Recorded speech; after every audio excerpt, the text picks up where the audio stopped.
তিনি অনেকক্ষণ ঘুরে ফিরে আজকে না সবাইটাই নিয়ে হয়েছে। এখন শোনেন, এখন নেওয়া হয়েছে, বাট তারটা শুরুতে নেওয়া হচ্ছিল না, আমার একটা কথা শুনেন, কে এটা তো জানি না কে কোথায় গিয়েছিল কি গিয়েছিল। ভেরি সিম্পল একটা কথা, আমরা বলেছি যে আমাদের এই 2 কোটি টাকার সহকারে অ্যাপ্লিকেশন করতে হবে।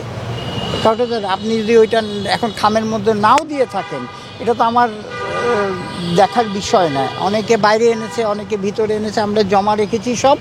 হ্যাঁ, জমা রেখে কি রিসিভ করার পর 48 ঘন্টার মধ্যে এরকমই তো না কোনো কিছু ছিল যে হ্যাঁ 48। এখন কথাটা হচ্ছে যে আজকে মিটিংটা হোক, তখন আপনার ক্ল্যারিটি হবে। অনেক কোশ্চেন আমি এরকম ছিল কিনা যে রিসিভ করার 48 ঘন্টার মধ্যে, আমি যতটুকু জানি রিসিভ করার মানে এই আবেদনটা গ্রহণ করার 48 ঘন্টার মধ্যে আসলে 2 কোটি টাকার যে ব্যাপারটা ওটা মানে না এরকম কিছু সাথে দিতে হবে। হ্যাঁ মানে আমরা তো ওইভাবে বলেনি, বলছে যে অ্যালং ইয়ার সাবমিশন, কথাটা বুঝছেন। এখন আমরা এইটার এখন অনেক সমস্যা, সবই তো 2 কোটি টাকা তো একটা ক্রাইটেরিয়া।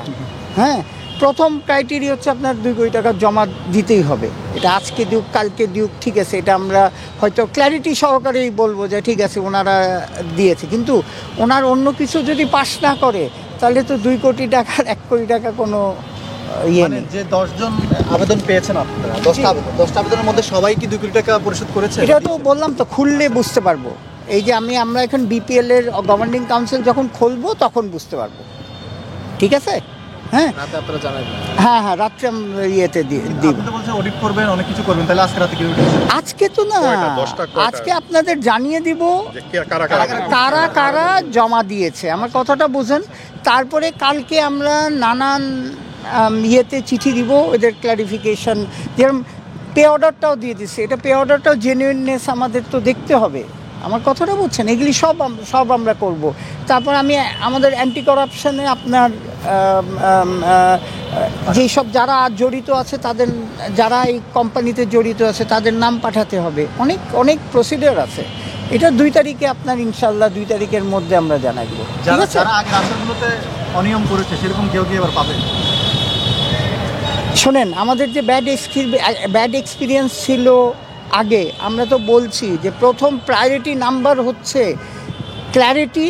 অ্যান্ড আমরা ফাইন্যান্সিয়ালি যে ডিফিকাল্টিটা ছিল লাস্ট ইয়ার, যে আপনি জানেন অনেক টিম প্লেয়ার পায়নি, বাসের টাকা পায়নি, এইসব যাতে আমার প্রায়োরিটি নাম্বার 1 হচ্ছে আমাদের প্রেসিডেন্ট সাহেব আর আমার হচ্ছে এটাই, যে আমরা আমাদের বোর্ডের যে লাস্ট ইয়ারের ওই রকম এম্বারেসিং সিচুয়েশনে আমরা যদি আর না পড়ি, তো সেটার জন্য আমরা প্রোটেকশন আমার নিতেই হবে।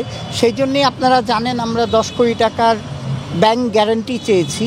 কারণ ধরেন লাস্ট পেমেন্টটা যদি না দেয় তাহলে আমরা ব্যাংক গ্যারান্টি এনক্যাশ করে দিয়ে দেবো। ঠিক আছে ভাই? হ্যাঁ, রাত্রে দেখা হবে।